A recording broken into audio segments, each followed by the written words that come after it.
So you're trying to grow food in a limited space and you came across the idea of a bucket garden.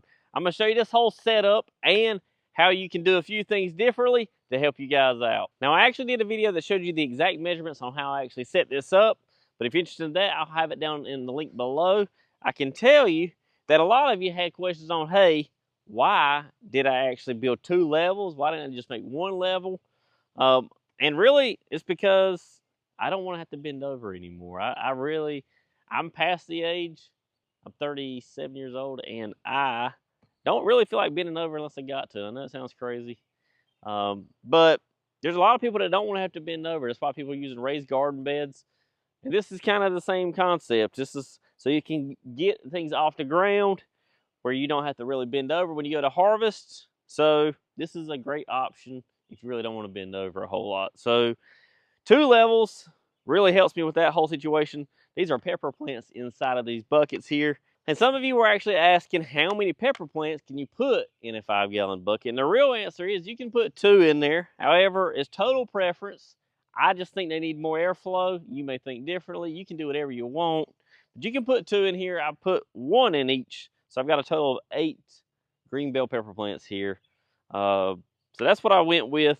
You can grow anything in these things. You can grow more than bell peppers. You can grow, your jalapeno pepper plants. You can actually grow your fruit-bearing plants in these things too. Don't just think you can only grow peppers, because you can pretty much do anything you want. Now, if you have a good eye, you will see that these buckets don't look like the ones down below. These actually have some wood on the front of them, and you see some spacing, and there's actually 2 buckets here. And if you haven't seen the video on that, well, that is my self-watering system here. And the whole reason why I'm showing you all this stuff is so I can tell you the progression, or show you the progression of these being set up. These were set up 30 days ago, and I've only watered them twice. And we've only had rain once, maybe twice, since then as well. So we're actually going to check out these buckets and see how much water is in these things after a whole month together. We're going to see if it's completely bone dry. We're both going to be shocked at the same time, because what you see and I see will be 100% authentic, and see if I need to add water to these things. But I haven't touched these things. That's the whole purpose of these things, is so you can truly neglect them or go on and live life and not really have to worry about these things, and come back to them and hopefully harvest them if they haven't had too much heat and they have not lacked any water.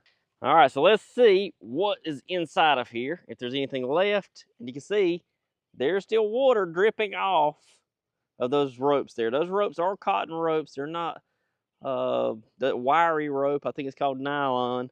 You want cotton ropes in there, and you can see there's stuff dripping out of them. So let's check out what's in there now at the bottom in that blue bucket here.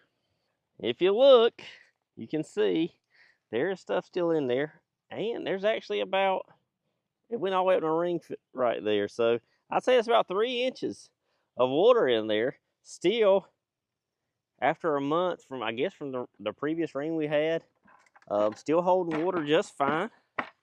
So yeah, we still got plenty of water, and I'll check this other one here too. But before I actually put this back, I'm gonna actually check this rope right here and make sure that this spot is wet still. It is pulling water up, so you can feel it and see the water. The rope is wet all the way up to here. So yeah, there's water getting all the way up here. So that is good to know if you want to try this method. So that water is being pulled up with that rope into this bucket here as your plant needs it. Now, I still feel like, personally, I may want to water it every now and then, but I did this to show everybody truly what will happen.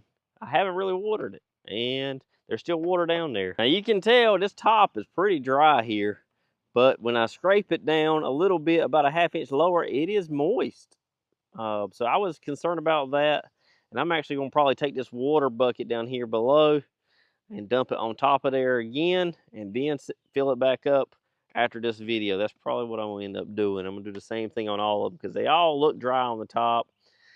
I'm a little OCD. I try to be a little cautious to make sure I'm actually not wasting my time or money when it comes to growing this stuff. So I want to make sure they stay watered from here on out. The main thing I would tell you about this whole setup here is I would definitely make sure if you did this and you were going to go ahead and spend the money and get all this stuff set up, I would make sure you had an actual watering system set in place or a drip irrigation system or something like that, just to be on the safe side. The last thing you want to do is spend the money and something go wrong and you not get anything out of it. Dirt's expensive these days. You all know I use black cow, peat moss, and pine bark mulch and pretty much all of my soil mixture when it comes to growing stuff.